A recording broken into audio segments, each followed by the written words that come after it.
Say, bro, Diddy gave Jackson State $1 million. Hey, nephew, you know Jackson State got a 5-star, right? Hey, did you see Coach Prime on Desi Banks? They got all them new coaches, but are they gonna win? Jackson State should go ahead and move to the Big Ten.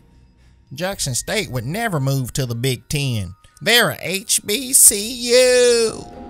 Jackson State don't belong in the Big Ten. Jackson State don't belong in the Big Ten. Jackson State this, Jackson State that. Let's talk about it. You gotta lay it brick by brick. And you gotta stack them days, man. You gotta want it for yourself. You gotta want it for your brother.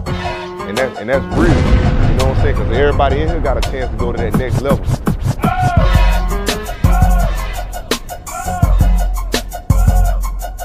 Unless you've been under a rock since the season ended, you already know it's been Jackson State this, Jackson State that since the season ended.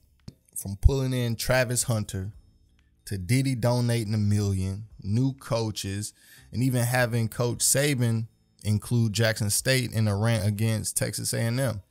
It's been heavy, not gonna lie to you, but we're gonna break down some of the things that's been going on and give you more insight into why certain stuff happened. As far as the new coaches, it is 2 hires that stick out like crazy. Coach Prime bringing on Tim Brewster as a special assistant to the head coach, that's major. Those Big Ten ties could come up later, but let's slow it down. Coach Brewster has 30+ years of coaching experience, all levels, high school, college, and the NFL. In coaching circles, he's considered a tight end guru. If you have natural talent, he's able to mold that into a super tight end. Coach Brewster is most known for helping Antonio Gates learn the position and dominate the position, bro. We talking about one of the greatest tight ends of all time. He's not no one-trick pony. Kyle Pitts, highest drafted tight end in NFL history, 4th overall, Atlanta Falcons. Come on, man. The resume is the resume. The standard is the standard. Add in Freddie Jones from UNC back in the day, 2nd round draft choice by the Chargers. Charger connection again. Besides being a tight end whisperer, Coach Brewster is also known as Big Clout in the recruiting world. This is the guy that recruited Cam Akers, Dalvin Cook, Derwin James, Brian Burns, and flipped Sam Howell from Florida State to UNC, which is ultimately one of the reasons Florida State is sitting where it is right now. On top of that, Coach Brewster is not the only guy that Coach Prime brought in. Enters Maurice Sims. Coach Prime didn't stop with just bringing in Coach Brewster. He also brought in Maurice Sims to be Director of Strength and Conditioning. Coach Sims earned his bachelor's degree in exercise science from Tennessee Chattanooga and his master's degree in transformative leadership from Bethune-Cookman. When it comes to the resume of Coach Sims, you have to understand, man, he's been around. We're talking about a corporate wellness and fitness manager for the National Institute of Fitness and Sports. He was the head sports performance coach at Stack Sports Performance down in Atlanta, Georgia. Associate football strength and conditioning coach at Navy. But what everybody knows him for now is being the associate director of strength and conditioning in 2020 to 2022 at UGA. And over the last 2 years, UGA been doing their thing, man. In 2020, they went 8-2. In this past season, you know, they went 14-1, winning the national championship. So Coach Prime is definitely bringing in guys who've been around successful programs and knows what it looks like. Jackson State this, Jackson State that. They getting the coaching staff to get on your head. Sean Combs, P. Diddy, Puff Daddy, or just Diddy gave $1 million to Jackson State and Howard. Most people will see the story and be like, you know what? That's it. That's good. End of the story. Nah, not me, man. If you didn't know, Diddy has a son named Justin Combs who played DB at UCLA. Now, from the day he was awarded a scholarship, the only thing you heard was criticize, criticize, criticize. Why is Diddy's son getting a scholarship? Why Diddy's son getting a scholarship? But damn all the other wealthy people in Cali where their kids get a scholarship, right? Now, in June 2015, Diddy had to go up to UCLA to have a conversation with Sal Alosi. Now, if that name seems kind of familiar, you probably heard it or remember it from the Miami Dolphins tripping incident. You know, the coach who tripped Nolan Carroll? Same guy. Oh, you don't know him from that incident? Okay. How about this one? The coach that was allegedly in a fight with Darrell Reeves. Well, according to a female chiropractor, that's exactly what happened.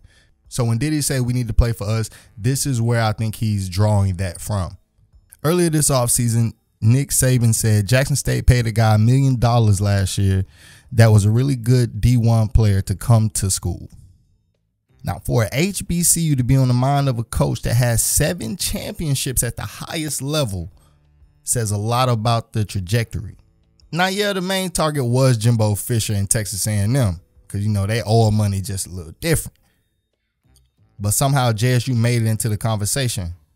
And the person who caused all of this commotion is none other than Travis Big Game Hunter, the #1 overall recruit coming out of Collins Hill, Gwinnett County. He is dynamic on offense, defense. It doesn't matter. You just line him up, he's going to go out there and play football. In his career, man, at Collins Hill, 272 catches, 3,963 yards, 48 touchdowns receiving.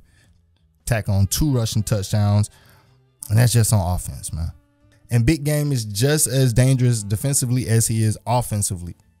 In his career, 116 tackles, 4 tackles for loss, 19 interceptions, 18 passes defended, 2 forced fumbles, 3 fumble recoveries, and 2 interception touchdowns. Straight up beast, man. Every school in the nation wanted him. And Big Game was ranked as the #1 recruit. That is until he signed with Jackson State. And once again, is Jackson State this? Jackson State that? Now, how often does a player who's been #1 just up and change like that once he commits to a school? Crazy, right? But the latest news that Jackson State is involved in may be the biggest.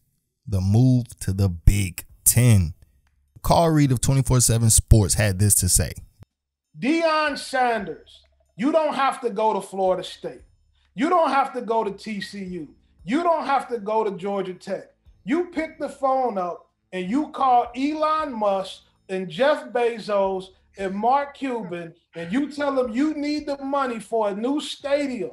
You need the money for your 85 scholarships, and you become the most dynamic African-American head coach to ever coach in college football, and you take your HBCU Jackson State program to the Big Ten and Power 5 football. Saying that statement years ago would sound so far-fetched, but in the day and age where Jackson State is dominating college football headlines, anything is possible.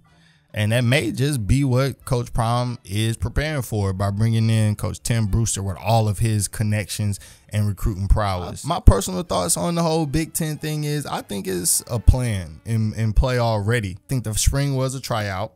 First year, dominate the SWAC. Second year, win the Celebration Bowl. Third year, FCS smoke.